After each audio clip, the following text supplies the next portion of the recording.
Welcome to Mind Matters, and thank you for joining Dan Ploger and myself, John Krotek.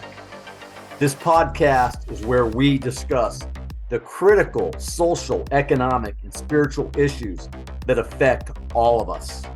We, the people, are in a battle against the forces of entropy, forces that are hell-bent on gaining power for personal reasons, forces hell-bent on destroying the concepts of freedom and individual thought, forces which don't benefit the social order.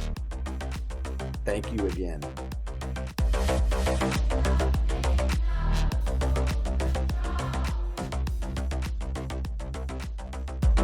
Welcome back, ladies and gentlemen, to another episode of Mind Matters. My partner, Dan Ploger, my cerebral partner in crime, my buddy, Chief Chris Beck, former U.S. Navy SEAL, actually highly decorated Navy SEAL. Retired, dude. Retired, yeah, and former SEAL Team 6. And we just found out a little while ago that this Navy SEAL did 13 combat deployments, that he's still... No, not combat, just 13 tours. Well, 13 tours, but, you know... It's only seven combat. Well, that's a lot of tours, though, Chris. Yeah, it's not that much. I know so many SEALs that did way more than that. Yeah. Well, they were sending us back and forth every 6 months, for 10 years. You're here with us. So, but on this show, we want everybody to know that we provoke critical thought, we provoke logic, and we provoke reason. And we're hoping that we can shake some common sense out of the people that are listening on the subjects that we talk about.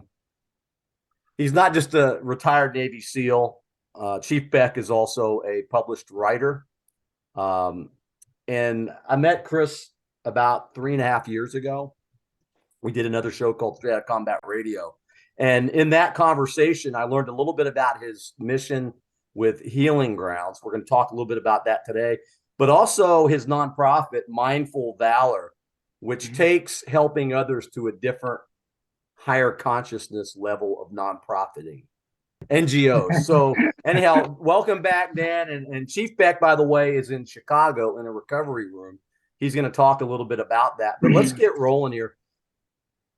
Well, luckily, I'm still alive. There's I think, like, when you talk about cats and our 9 lives, I think I've probably done a few more than that. And I think you've heard some of those stories. But I'm lucky to be here. I did come out about 10 years ago as transgender.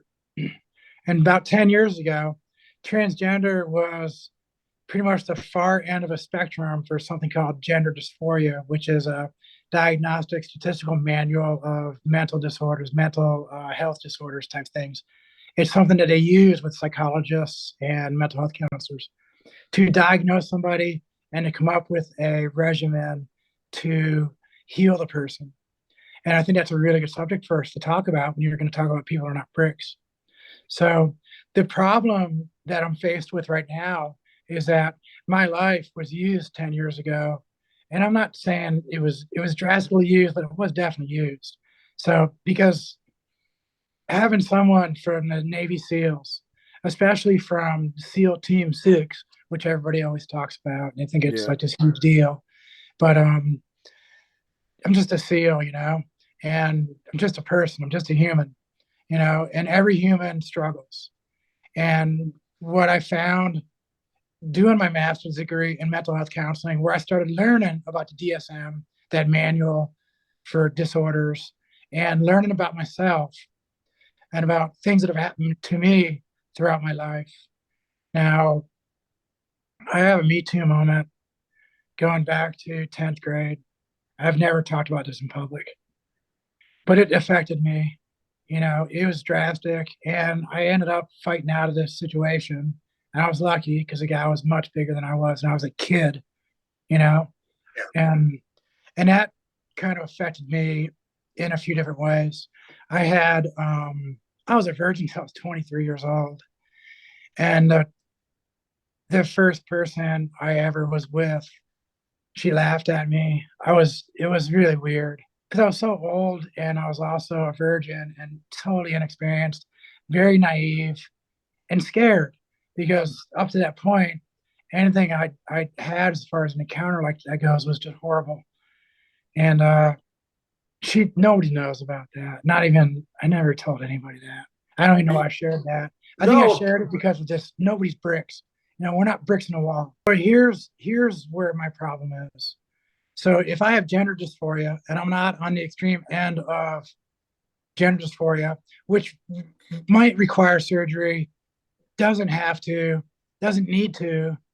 It depends on where the person's mental health status is. And when I start talking about the mental health stuff, I'm going to talk about like being a high school kid. Imagine me in 10th grade. That put me into some really bad spots. I moved out of the house for a while, and I never really interacted with my family very well or very much after that point. I don't know why. I was very isolated. And mental health issues as a high schooler, you're going to have angst. Every high school kid has angst. Anxiety, depression are part of the game. You're getting bullied, and there's eating disorders. There's so many things going on.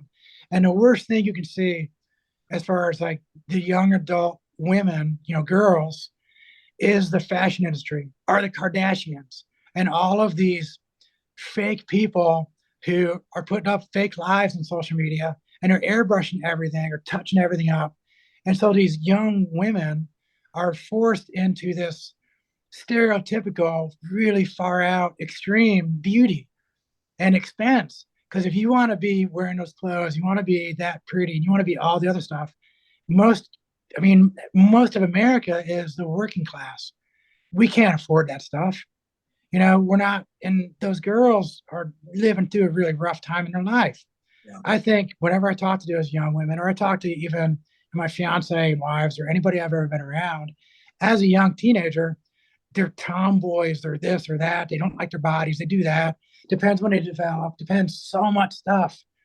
Then you have a girl who's a tomboy. She's getting picked on. She's being bullied. So look at all these issues that she's probably dealing with for whatever reason. And then she's a tomboy. She goes in there and starts talking to a psychologist. And the tomboy walks into the office. Psychology starts going, oh, gender dysphoria. Boom, that's in their head already. The problem with a lot of mental health counselors and psychology, all the other ones, is they will key in on an issue and they will try to diagnose it. And the problem with counselors, what's that? The flavor of the day, whatever that happens. Yeah, well, it's not quite the flavor of the day. It's more that they're always in a rush. They have to complete in 1 hour. They have to do so many things. They have tons of paperwork. They have a lot going on. And so that's an issue.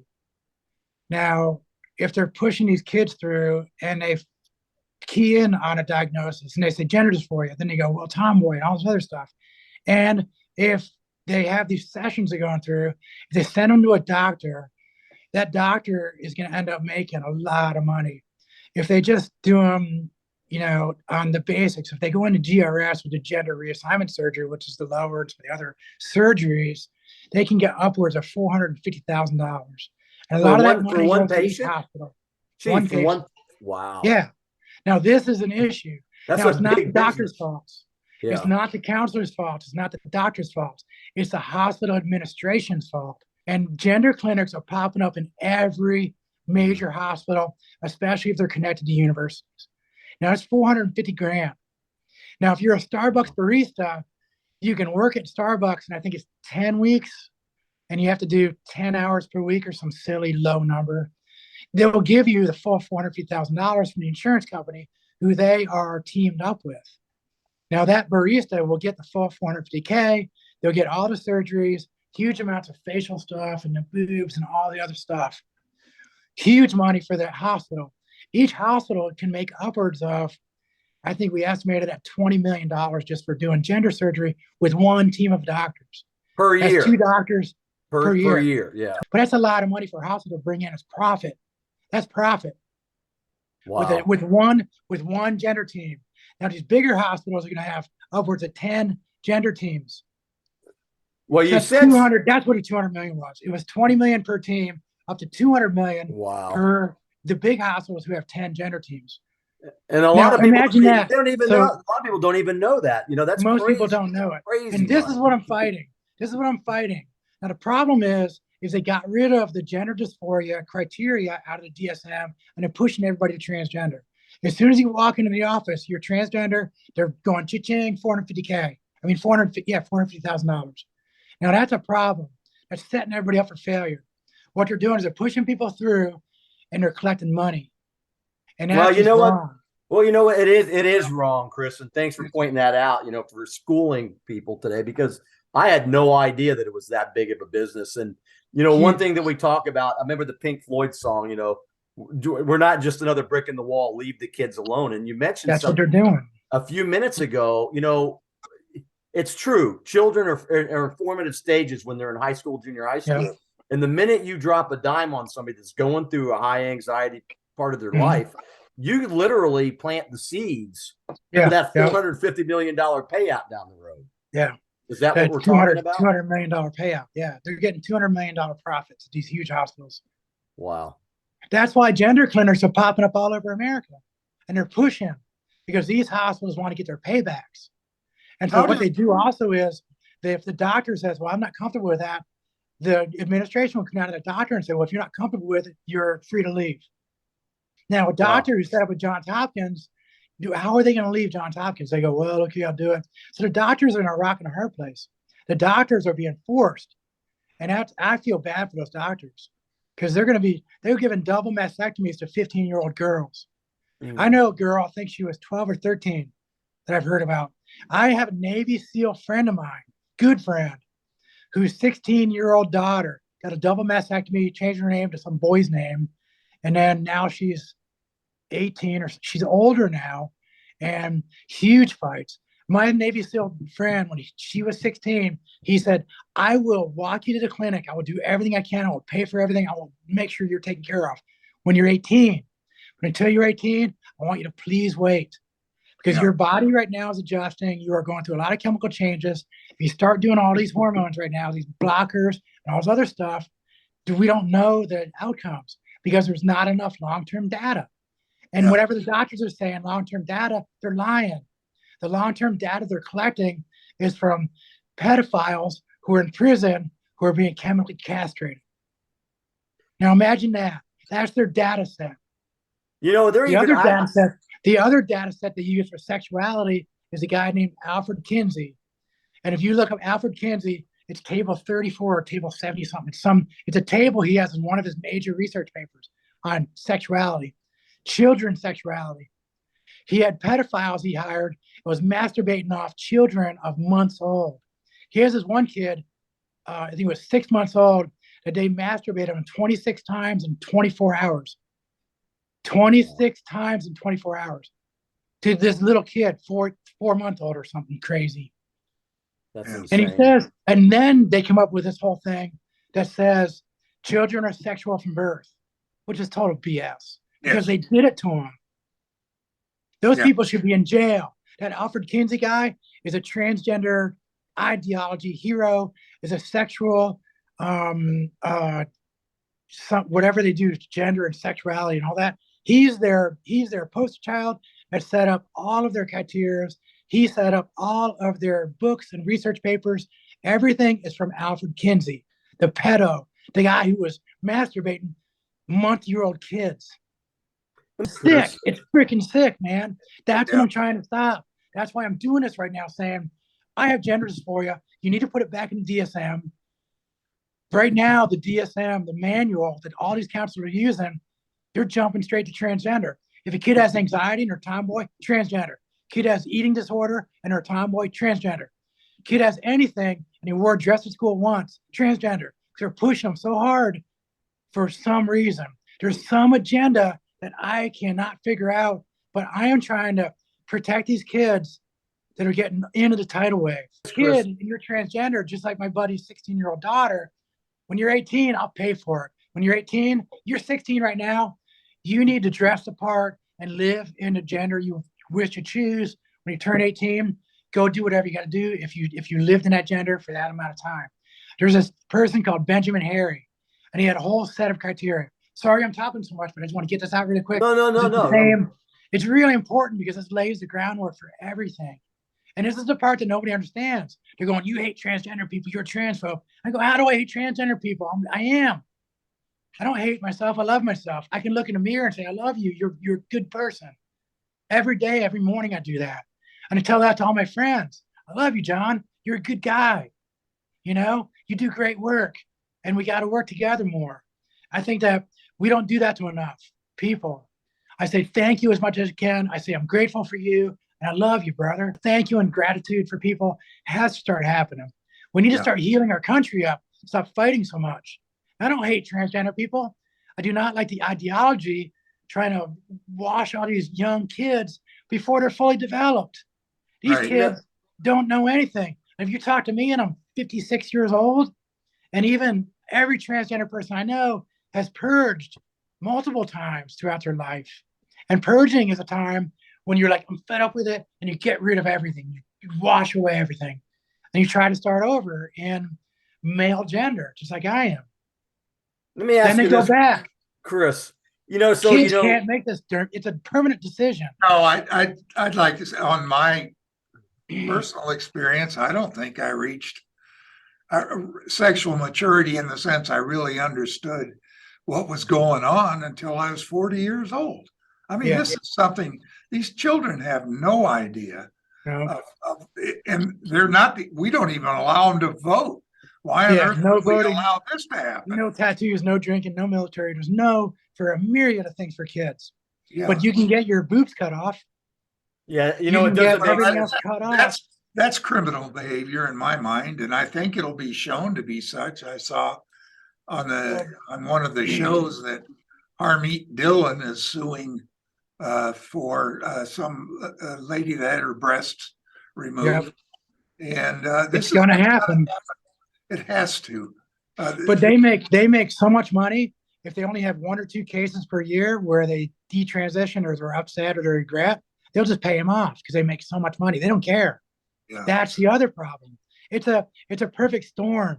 How about the insurance companies? Why do they go along with this? The insurance companies are going along with it because a lot of it's coming from the government or something. I can't figure it out. Well, there's something going on.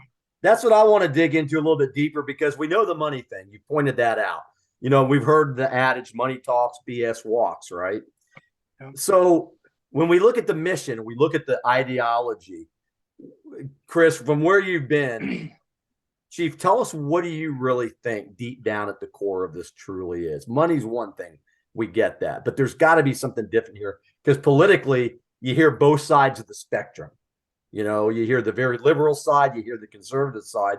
And sometimes I wonder if it's going on like that, if both sides are really just talking sideways, if they're really both.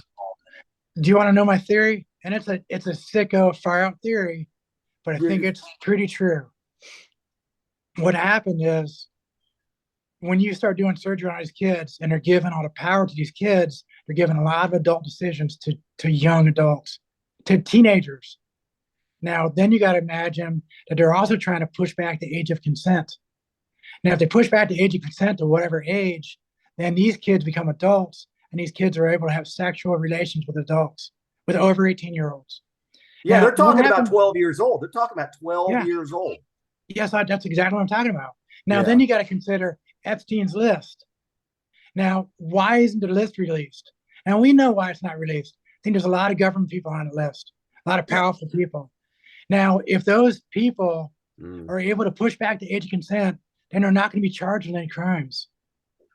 Oh, okay. No. It makes good sense because I read the other day, Dan, where they were saying that 12 years old, 12 years old was going to be the age of consent, and that these kids wouldn't even have to go to their mother and father, their guardians, and have to get permission for them to make these life-altering changes. And you know what, Chief? That is sick. The age of consent also implies sexual consent. So a 12-year-old girl is considered a mature woman capable of making sexual decisions. Yep. Well, that's absurd. It's shameful. They haven't even experienced. It's criminal. Yeah. Now, here's the other part of it. Do you see all these drag queens going to all these kids' schools and libraries? And Well, they're dancing sexually explicit dances. It's adult entertainment. We don't have pole dancers or even burlesque. And burlesque is somewhat cleaner. Yeah. But it's still sexy. It's still sexuality. So you're exposing young kids to sexual content. You're exposing young kids to adult entertainment. That's wrong.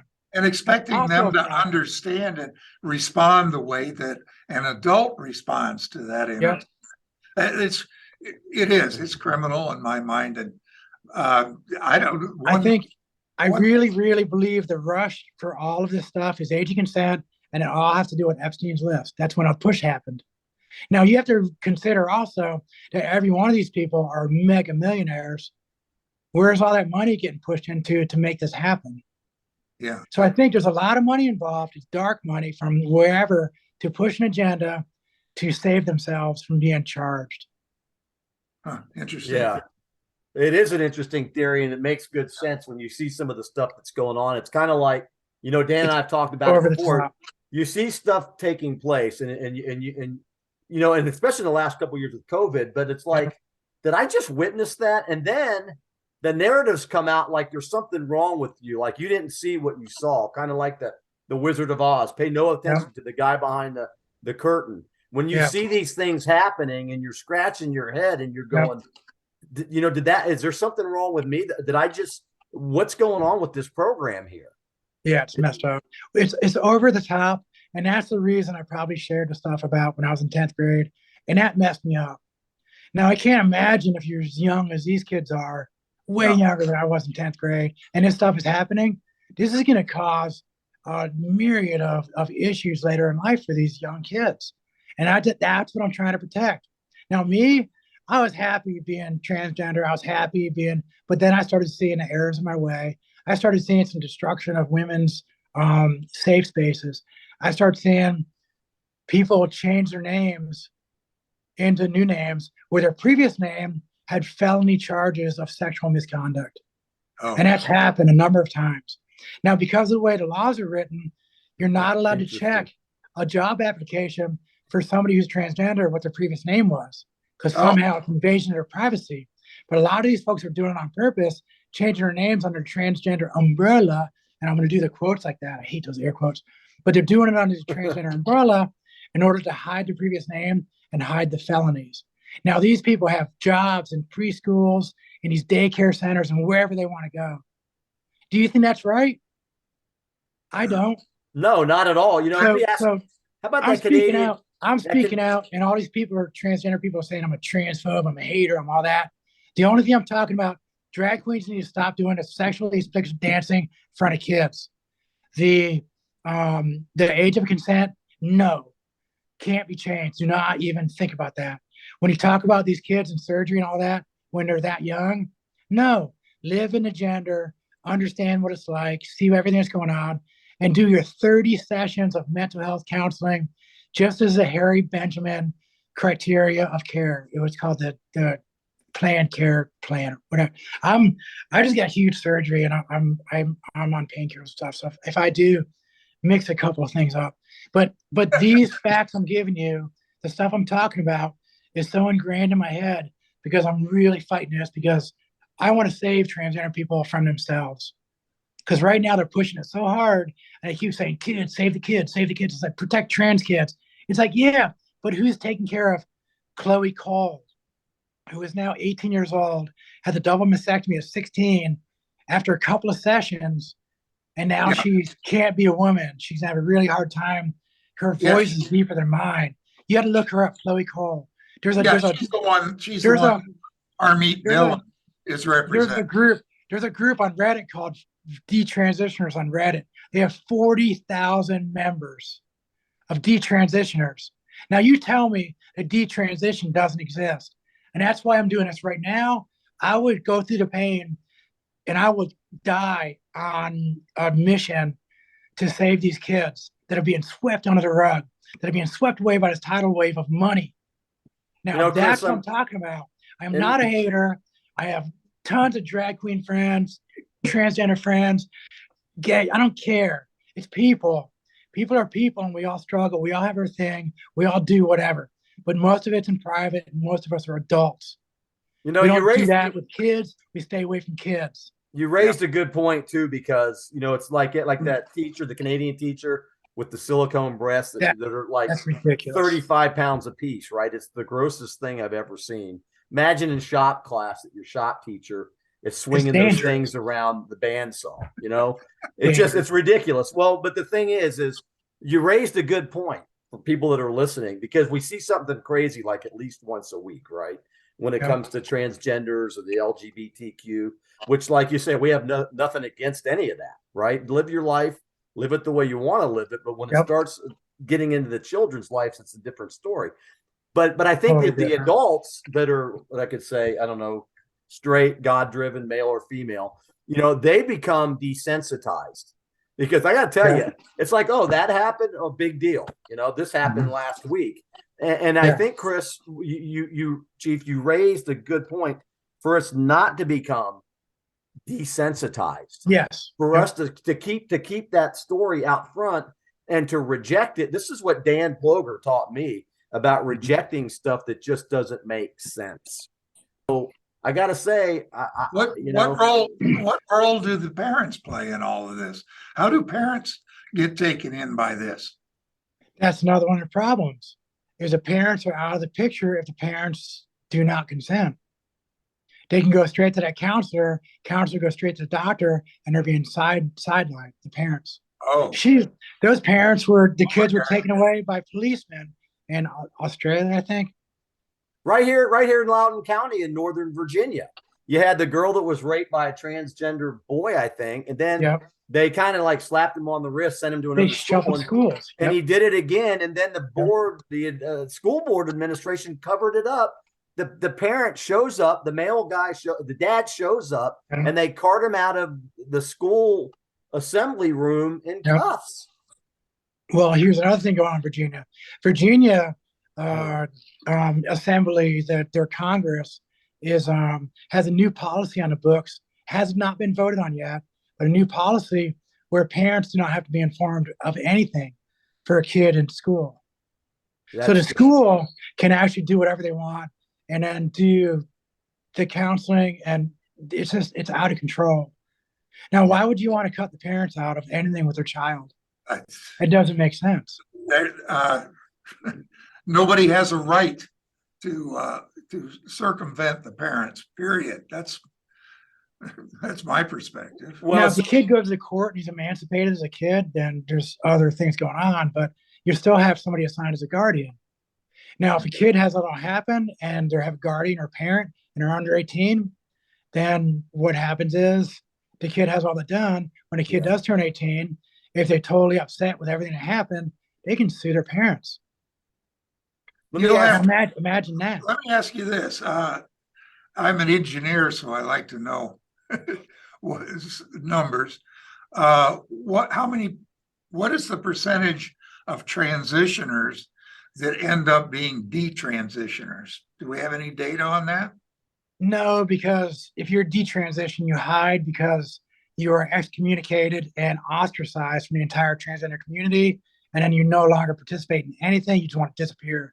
Like for me, I've been kind of out of this for about 2 years. Everybody always wondered why I would wear flannel shirts in summertime in 100-degree weather in Texas. Now you kind of know why. Because it's been something I've been struggling with. I didn't want to be public about where I was going, but when I started seeing all of this happen with these kids, and it's really only turned on fire, like really lit up for the past year, it's really lit up. And then when you start seeing these pregnancies in women's prisons, how does that happen? Yeah. Then you start seeing these rapes in the bathrooms and stuff going on in Loudoun school. You start seeing all this wacky stuff. So then a little while ago, I made a decision. I'm going to talk out about this. So I spoke out a little bit when I was on Joe Rogan's show. Some people caught it, but most people didn't, because I don't really like to talk about this that much because it's very personal. And the problem is, I was very public 10 years ago for whatever reason. I was in a really bad way. And I was on a lot of the VA painkillers, Oxy and Cymbalta, which is a mood stabilizer thing, which is really bad. And they've proven that they don't really work. But so I was public enough back then, and I felt a need to be a little bit public again, but definitely not so much. So I did a 3 hour interview, which was only supposed to be an hour, with Robbie Starbuck and his wife. They're a conservative talk show folks, so they'd have a lot of middle thought, but they're also Christians, and they're very religious in nature as far as Christianity goes. So am I, but I don't. I mean, I do talk about that a little bit more right now because I feel in this era right now, especially, there's too much stuff like Balenciaga and weird stuff going on. If you don't start witnessing yourself and let everyone in the world know exactly where you stand on this side of the satanic Balenciaga stuff, or I'm on the side of walking with Christ's steps. I follow the steps of Christ. I don't follow Christianity, if that makes sense. No, it Anybody absolutely that makes sense. knows, and No. I read the Bible every day. I'm trying to read it one day. I read a certain amount of passages so I can finish the entire Bible in exactly 1 year, and then I do that multiple times. So I'm reading each passage, and I've dedicated myself, and I've made it a like a prayer. And I told God I will read the entire Bible. I would look at every verse. I will understand it. I will believe it, and I will live it. And so That's that great. goes down to, and if you could do that, and that book has so much knowledge in it, That's I a really serious believe. transition there. That's a Well, the thing serious is I did it transition. as a kid, very young kid. I did it, and I grew up that way, and then I went away from it for a long time. I think it actually started in like ninth grade. I got really far away from it, and maybe Chris, that was one of the Chief, issues. Chief, before we get to mindful valor, you talked about this elective surgery that you've been through in relation, to your transgender experience. Tell us what you went through. But What this kind of is surgery did you do? so the VA did not give me any surgeries. I did not request it. I did not look for it because I felt the VA should not do that for me.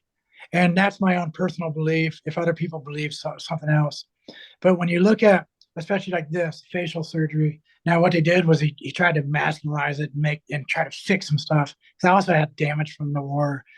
The doc was a Navy captain, surgeon, and he's facial, all that stuff. He was actually really good friends with Dick Marcinko, SEAL Team 6, Yeah. and fixed a lot of the team guys because we were always getting beat up and broken faces. I don't know why, but I think it's because that's the only place you can't really armor very well. And we lead with we're right there. And so I've gotten blasted in the face a number of times by projectiles and breaching, That's where I got a lot of TBIs too, the traumatic brain injuries from breaching. And I shot a Russian RPG so many times it knocked me out one time. It was I don't know. Just sometimes you got to do what you got to do. But even the Carl Gustav in the RPG, you're not supposed to shoot it a certain amount of times within a certain amount of rounds in a certain amount of time because it really blasts you hard. Those Russians, man, those guys are hardcore. But stuff happens. But I didn't think the VA, and when I look at like this face stuff, it was it wasn't war related, it was beyond that. So I would call it elective surgery. So I didn't need it. And I would not ever have the VA pay for anything elective in my life. And I felt that also that way about some chest surgery. And I did that. And at the time, it was something that was just eating me up to do it. And then shortly after I did it, I was like, I'm the biggest idiot because I ride a motorcycle and I'm working on cars. I'm under a car. I'm getting stuck on the muffler when I'm trying to slide under a car to do some work and all this other stuff. And I'm crawling around under my house, putting in insulation to make my house warmer. And it's just like, dang, I'm a tomboy. I'm not even a tomboy anymore. I'm just a freaking dude who does a lot of work. And no elective surgeries ever from the VA. I did, however, have them send me some hormones for a couple of years, which would cost a few $100 maybe. So I didn't really feel too bad about that, but I shouldn't have done that because it was like the VA is a messed up institution. It's huge. It's also it's a money pit with really poor mental health counseling. And I'll tell you why exactly the mental health counseling at VA is poor is because there's a policy at the VA where it's required for every counselor to be KCREP qualified. And KCREP are requirements that are set at university level through this organization like a union. The universities have to pay dues, they have to join it, they have to set this criteria up, and there's all these tests. It's a lot of money for KCREP. Another thing with money, imagine that. Now, the VA, for whatever reason, some GS or SES probably hooked it all up, and that person got promoted, I bet. And there's probably some bashish on there, bakshish. And then another one of my theories, but if they were able to have KCREP or equivalent, they would double the amount of counselors that would be qualified to work at the VA. Now, right now, if you're KCREP qualified, you are sought after and you're going to make pretty good money. Now, why would you want to go work at the VA and get crapped upon as a KCREPer? I call them KCREPers too, but it's just wrong. So the VA needs to change the policy just slightly, and it should be KCREP or equivalent qualified. That's all they have to do. It's like add 3 words, and they're going to double the amount of counselors. They're going to have great counselors who are equally qualified, sometimes better, if you ask me. And then you're going to have more counselors available, so you're not rushing veterans through. You won't have a veteran going to the VA saying, "Hey, I'm really having a rough time here," and they say, "We don't have any counselors, sorry." Then they go in a parking lot and stick a gun in their mouth. How many times does that happen? That's happened a dozen times at VAs. Yeah, we've read about it, and it is because we don't have mental health counselors. It's tragic, and there's probably something behind that too. There is something. Let's shift gears here. Oh, so yeah, I had this no. Fix my errors. So I fixed my errors. You're doing fine, and you look marvelous, man. It's going to be better as every day goes on. Let me ask you this. Let's go into healing grounds. So many times from fights and stuff. So my doc fixed me up a little bit. You're a brawler. We know you're a brawler. I think most SEALs are brawlers, aren't they? Nah. If you're leading with your head though to go through the door, then that says something. But I was always a point man too for some reason. I don't know why. You love living life on the edge. It's pretty apparent. I mean, come on. Why do you think they called me caveman? Yeah, there you go. See, you ever hear about them caves over there? Is that what you did when you were there? I mean, it was like I was doing what do they call it in Vietnam? The rat patrol. Tunnel rats. The tunnel rats. Yeah. Oh, rat patrol was on World War II. Yeah. That was a good TV show too. It was. So tell us about Healing Grounds, which was the thing that melded us together at first, and then your vision with Mindful Valor and where you think we need to go leadership-wise and people-wise. Okay, well, Mindful Valor is basically Healing Grounds with a wider basket to work with veterans. Now, Mindful Valor is bigger. So Healing Grounds was originally set up because I had a lot of my buddies who are paraplegics and wheelchairs and all kinds of stuff. Now, I know when I went overseas and we're there for a while, the wife wasn't really taking care of the lawn and a lot of stuff like I did. And I got back, and when I have coffee in the morning, I like to go to my back patio. And I look at my lawn and I check out the trees. And I'm going, yeah. And you sit back and you have your coffee and you're like, man, this is cool. And you relax. It takes away all that pressure. You're just like, I like my lawn. This is my, private Idaho. Is that a private, whatever? I remember private Idaho. That was B-52s. But that garden idea was for us to find big landscaping companies or find landscaping companies and ask them if they do 20 lawns. I would say, hey, can you donate 1 lawn, to a veteran? And it's gonna be a veteran who's in a wheelchair or a veteran who's in great need, or it's an older veteran who just has had a hard time really keeping his lawn up. It'd be a whole bunch of reasons. And I had so many valid people who are just, they needed some help. And so these professional landscaping, some of them, they do 100 lawns. They have tons. They have big companies. So if they donated 1 or 2 lawns, it would be like nothing for them. And this is also a tax write-off. And so the key is to help these guys out with something simple like that that's really critical, that really can make somebody happy, that can really bring them out of a really rough spot. It's not very difficult. Once a week, you spend an hour at a veteran's lawn, you take care of his lawn, and weed a little bit or do whatever. And it would be us as volunteers going in there and work with the landscape companies too. So it's not like something I just dump on these landscape companies. Well, some of them, because they're really big ones, they can do it faster and better than we can anyway. So, but that was the idea. That was Healing Grounds, you know. And then along with Healing Grounds, I wanted to expand it into, you know, planting these herbal gardens and these little gardens for these guys too, so they can start eating healthier. Because you figure if you have a veteran who's in a hard way, I live on my retirement and my disability, and I'm going paycheck to paycheck. Everybody thinks I'm rich because I'm on TV or I'm doing this podcast. It's like, you kidding me? Come on, I'm a beat up veteran. I can't get a job because I've got stuff going on. But I lost a $200,000 a year job, you know, because of being transgender. It wasn't directly because of being transgender. It was because of a lot of other things that surround it. It's called the pink mist. It's this really weird place you go, which these young kids don't know about, and it's a really hard time for them to deal with. So and that's also why there's so much to unpack here. It's like the bricks in the wall behind on this Yeah. graphic. You know, where people aren't bricks, they're not experiments, but Yeah. but life is like laying bricks, you know, and sometimes you get a brick that's right on and it lays fine, and then other times you got to just chuck it. But life is like bricks in the wall, and people are not like bricks in the wall. So there's kind of Yeah. a dual. What do you call that, Dan? You love that word. The double. What is it? Yeah, people are not bricks. Yeah. So I think you go double entendre. yeah. So, you know, so Healing Grounds is a way to get people back on track, to help them through the rough times in their life. And you know what? You said something about 30 minutes ago, that everybody has got something going on. Everybody. Pain is relative, you know, and one thing's for sure, we all go through it, whether it's physical pain or emotional pain or whatever it is. We got to come to the understanding that we are all in the same boat together. We're just all balanced on a pencil tip. Yeah. It's the Goldilocks zone. That's where God is proven. Yes, true. You know, so Chief, let me ask you this.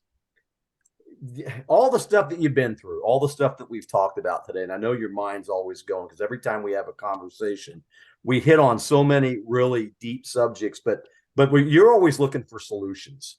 You know, I know that. Yeah. You know, you're always looking for a way out, and a good positive way out. What's your mantra? What do you live by every day when you get up? You look at yourself, you love on yourself, but what's your mantra? What gets you through each day? Well, I would say it was mostly I like the 3-second rule. I give speeches professionally. I got a speakers bureau. And one of the things I talk about is 3 seconds. I say, give me 3 seconds. And somebody else copied that. And I can't remember who started copying that. But because I've been talking about the 3-second rule for years. But what happened was, I was in Afghanistan going after one of these big warlords. And I was going through the house, and I was going pretty quick, because when we go through the house, you know, you almost run, and there's no speaking. Everything's off of movements, and your word stuff is pointing. And because we do it so much, it's like a machine, man. You would not believe it. We can go through a kill house that would take a police officer's, 15 minutes to do, and we'll have 4 guys go through the whole house in like less than a minute. We're flying, we're shooting everything, because we shoot peripheral shooting, and I don't need to look at a target with full vision. I can shoot. So if I was doing right here, I could go boom, and I'll be like right on you, if I was shooting your head. But this is how fast we shoot. Something I can do with 2 pistols too, which is pretty cool when I do that. But you never cross. No, that's that stupid movie stuff. But yeah, I've seen that in the movies too. I only did it with 2 pistols once, just goofing off, because I saw him do it in a movie, and I was like, I want to try it at least. But it's a stupid thing to do. It doesn't. It's like wearing high heels in combat. Just don't do it. It's not very effective. No, it doesn't work. But well, it can work if you're Laura Jane Croft or whatever her name is. But Laura Croft. G.I. Jane. Yeah. But so we were going through this house, and I was going quick, and I was up on the 2nd deck, and I went through this doorway, and I went out on this rooftop. Now, this guy's up on the rooftop, and we're going quick, but we also go real quiet, man. You would not believe it. We're going fast, but we're just moving, because that's why nobody speaks, and we're moving. And when you see us move, it's like, I can do it across the camera. We're like, and the way we walk is, I can do it, and I scare my fiance all the time. You can tell I'm on painkillers, huh? I don't feel anything. But I scare my fiance sometimes. Just hope you don't take a header. Yeah. I still move silently. Well, the doc will fix me if I bang myself. But so I still move pretty quiet and fast, just because that's what I walked that way for 20 years, and shooting stuff. So I see everything. I see it. I know exactly what it is. I mean, I can shoot everything peripheral, and you're always moving your head, so my peripheral covers behind me about. So I'm out on this rooftop and I've got MVGs on. I've got the body armor on, the radios, antennas sticking out. It's green glow on my face from the MVGs, a weapon with the lasers and all the other stuff on it. And here's this guy and the man robe and dirty beard, no shoes and socks, dirty, an old rusty AK. I'm going on a rooftop, and some of the other guys, one of the other squadron dudes, were over there on another roof clearing that building, and they were already out on the roof too, because they always had rooftop guards. We try to either ladder up. I don't need to go into tactics, but I was out quick, and those guys saw me, and they saw me approaching this dude, and I had laser on, and I was right on his head, off safe, getting ready to crack, the lead pills, and then I didn't do it because it was like I just like for me, just like I was saying to you earlier, if I can save a life, I will save a life. And I went and I saved a baby in the middle of this freaking fight, and then the dad was running up and grabbing guns, and the uncle was coming in, and it was mayhem, it was chaos, and I got the kid out. But here's a 3-second rule: I'm out there, I look like an alien. I've got green glow and all these high-tech things. This guy's a caveman, except I was called caveman, which is funny. But this guy looked like a caveman. I'm an alien. The amount of difference between me and him, culturally, religious, equipment, caveman, alien, it was huge differences. Yeah. I'm still looking at him like, if I can save a life, I'm going to save a life. I could have shot him. Rules of engagement, he's dead. It was easy. I got yelled at by the guys over on the other roof saying, kill it, At the end of it, we're flying away. Well, why didn't you kill him? You should have just shot him. They're Taliban. I was going, you weren't Taliban. And I was a bit guy, so the interrogator. So I worked with the Terp and then got the info, and I didn't think the guy was a big deal. And I was a leader, and I was able to leave the guy there on the rooftop. I hit cuffed, and then we let him loose just as we were leaving, put his gun away, But what I said was 3 seconds. The guy was pulling his AK up on me, and I was still going, I'm going to save you, I'm going to save you. And the guy dropped his AK. I don't know if he saw me or saw like all my hesitation. I knew he was dead because I had laser on him. It's right there. So I was able to talk to the guy, and I gave him, it was seconds. It was like less than a second, probably. It's so fast. But what I tell to people is what I tell people is 3 seconds. When you're walking down the street in America, if you're a straight white Christian and you see this gay black dude from New York City and you're from Tennessee, and I have these kind of experiences where I've talked to these guys about this, and that's a difference, but it's not as great a difference as that alien and caveman on a rooftop in the middle of a war. And so I gave that guy on a rooftop all these seconds. Can you give everyone you meet in America 3 seconds? At least give them a chance. Get to know them a little bit, or say hi to them, just a smile, and have a nice day. The guy's going to smile back and say, yeah, you too. Because we're not that different. We're all the same. If you scratch to the surface, we're all the same. We all came from the same mud. We all came from the same creator, the same spirit, the same energy, whatever you want to call it. We're the same. What happened was 2 weeks after this incident, I'm walking through a bazaar. And because I'm a bit guy, I always have a Terp with me because I was also the farm field officer type. So I always had a Terp with me, interpreter. So I'm walking through the bazaar, and I get this Afghani yelling posture, really loud posture, because I had this big red beard. It was like down to it was big, and it was very noticeable. So if you see pictures of me, you'll know, because it's like fire, beard is huge. Everybody's jealous of it. So a little wimpy beard on Vietnam guy. But damn. So 2 weeks later, I got this guy running towards me and saying something. I start pulling my pistol out because my rifle's down in the car locked up. So I'm pulling my pistol on this dude, and the Terp is putting my hand down saying, no, no, no. And I'm just like, dude, all the hairs, Spidey sense, all of it. And we always know if Spidey sense is on, it means theirs is going to click on soon and you're going to die. So if your Spidey sense turns on, you better take the shot. And so that's where I was at. But I trust my Terp because I've been working with this guy for a long time. So I didn't do anything. The guy comes up and hugs me. It's the guy from the rooftop. Incredible So we story, go, man. he says, come back to my shop. I want to sit with you and talk. You're my savior. And he was calling me like, you saved me, because he knew. Yeah. And then so we're sitting there and it's awesome. And he gives me this amazing discount on a rug. And so that's the purpose of the story, is of rug discounts. So be aware, don't shoot people in the face because you'll get a rug, No, that's not the story. The story is actually the 3 seconds. So I gave the guy time. I am asking every American out there, give somebody 3 seconds. You never met the person. Don't judge them on any superficial crap. If they're transgender, who cares? It's not your problem. It's their struggle. If they're gay, straight, lesbian, Christian, Muslim, there's not as different as that caveman and that alien on that rooftop. Guarantee it. Yeah. So I gave that guy a second, 2 seconds. I just say 3 second rule. So I live by the 3 second rule. Every person I meet, I would look at them as a human. I would look at them as a good person. I would treat them as a good person. I would do everything I can to be friendly and courteous and respectful.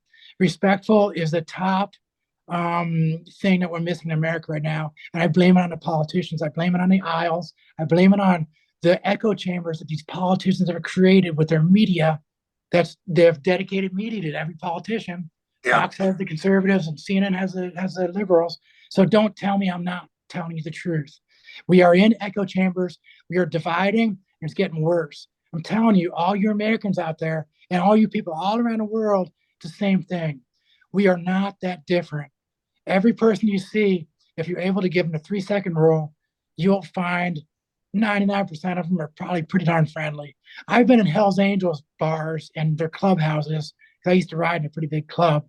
And I felt safer in a Hell's Angels clubhouse and bar than I do in churches sometimes. Or Starbucks. And that's shameful. It's the reason is respect, and Americans have lost respect for each other. We need to get it back. You need to start using the 3 second rule. You need to start looking at each other as humans.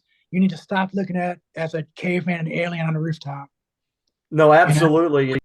We know divide and conquer is what this is all about.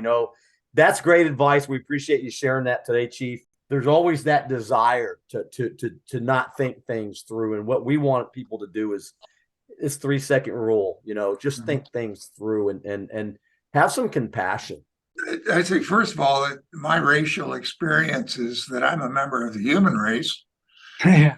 And our leaders are intent, and I'll blame our President Obama for this, that they're intent on leadership through division versus leadership through unification and finding common goals. So I blame our politicians and our news media for trying to break us into small groups, to which they hope we identify. I reject it out of hand. I'm a Caucasian. There's nothing I can do about it. I had nothing to say about it. And but it doesn't matter what you are or what anybody else's are. And of course, I still struggle with the whole concept of war, but just the normal civil conversation. We're all members of the human race. And we're all individuals. And I think that's the importance of the brick in the wall. Every one of those bricks is an individual. And I don't care how you define them, what his characteristics are. If we can respect one another, he's a fine human being as far as I'm concerned. Well, you can paint bricks and you can decorate them, do whatever you want to them, but when you scrape all that stuff off, it's still a brick. It'll be great to talk to you when you're not so loopy. I'll tell you what. All that stuff that you're on, man. All you folks who served in the military, and all you folks who are thinking about serving in the military, you need to read the book by Smedley Butler, War's a Racket. Now, what that book will give you, he's one of the most decorated Marine Corps generals, probably close to history, but it'll give you some insight about some of the stuff that goes on in the military, about defense contracting and the military-industrial complex. Now, that's another one of the problems we should talk about on another show. Yes. But the military-industrial complex makes money only when a war is happening. Yeah. And there's so much money being made that they don't really mind going to war because none of them go to war. Right. The people that go to war is me and you and all of us. The people that go to war are the working poor. The people that go to war are the peasants. The people that go to war are the same people that supply all the money for the bread and circuses, aka football and soccer and this FIFA crap and everything else. The bread and circuses are destroying our country. You know, we're losing the Bible. We're losing the respect for our country and for ourselves because we care more about that football team than we do about the military industrial complex, sending us to war that we don't need to be in. And I'll tell you what, the Bushes are great friends with the Obamas. Always have been, always were. Obama's father and the George Sr. were in business together from way back. There's pictures of Barack on George Sr.'s lap as a kid. Now, Yeah, was he on his lap? I don't remember his on his lap. That says it all right there. How can people get to mindful valor? Where do they need to go to? Here's a website. It's a mindfulvalor.com or org, but I think it's .com.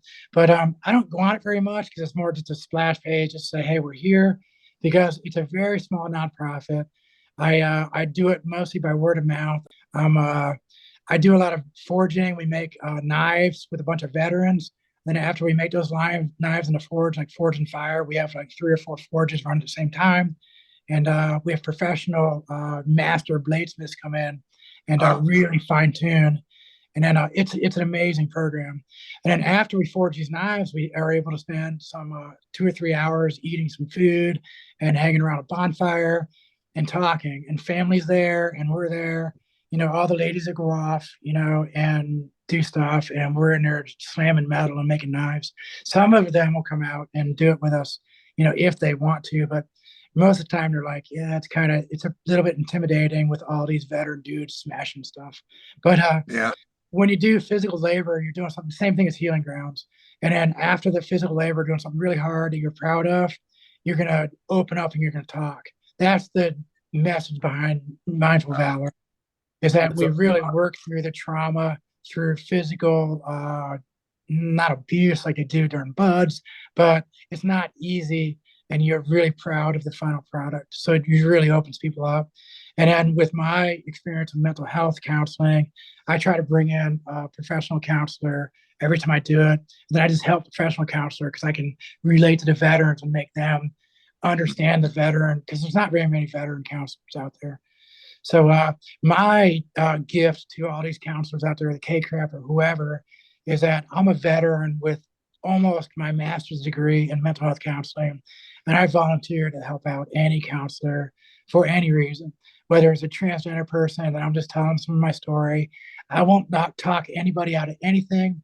I will support and I will help you become more clarified through some of my experiences, or just let you talk. And I'll say, yeah, here's where I can see where some of this might be going. What do you think? And it's mostly me just asking some Socratic questions like we're supposed to do, and just trying to let them speak, And that's kind of my gift to even the transgender community, who seems to hate me now because I left them. I didn't leave them. They're really messing up. We really need to heal our country. We need respect. We need 3-second rule. We need compassion, just like you were saying. And I hope this country starts leaving their echo chambers. Don't solely watch CNN. Don't solely watch Fox. Wake up a little bit and speak to people in person. Your neighbor is your friend. All your neighbors, your friends. Even your Russian neighbors, your friends. Most of them, if they're civilians in Russia. The governments, I don't like a lot of the politicians in America, and I don't like a lot of politicians in Russia. I don't like a lot of politicians in any country around this entire globe, because they're all connected and they're all in the same clubs. And if you don't believe that, then they're all trying to do something nefarious. Yeah. Remember, ladies and gentlemen, 3 seconds. Wait 3 seconds. Use your mind, because your mind matters. Chief, we'll let you go now. We appreciate your time. And Dan, sorry I talk too much. No. It's all good, and we're heading in the right direction. Couldn't agree with you more on a lot of the things you said. We need more respect. We need more human dignity back. We need to talk to each other more. We need to line up with our neighbors and figure out who everybody is, instead of staying in our silos. And I don't know. It's been we got a lot of work ahead of us. Dan, anything in closing? Yeah, I'd just like to say I feel honored to have met you, Chris, and I hope we can meet face to face someday. I'd really enjoy that. I hope so, for sure. I'm sorry I did talk a lot. Now I'm looking back on it. I thought it was gonna be a longer show, dudes. You know? No, we got this. You know what? We're supposed to talk. We're supposed to talk. This is your show. Sorry. It's not our show. We're just sitting here. So We're thanks, talking Chris. heads, right? What's that? I'm sorry. We're talking heads, right? We're talking heads. Oh yeah. I like that band, David Byrne. Great song. Just like what you said a little bit earlier, Private Idaho. You're living Yep. in your own private Idaho, underground like a wild potato. All right, we'll talk to you soon, Chris. Chris, thank you for joining us on another episode of Mind Matters. Use your critical thinking. Use logic and reason. Make your own determinations on the critical issues. Stay alert. Stay alive.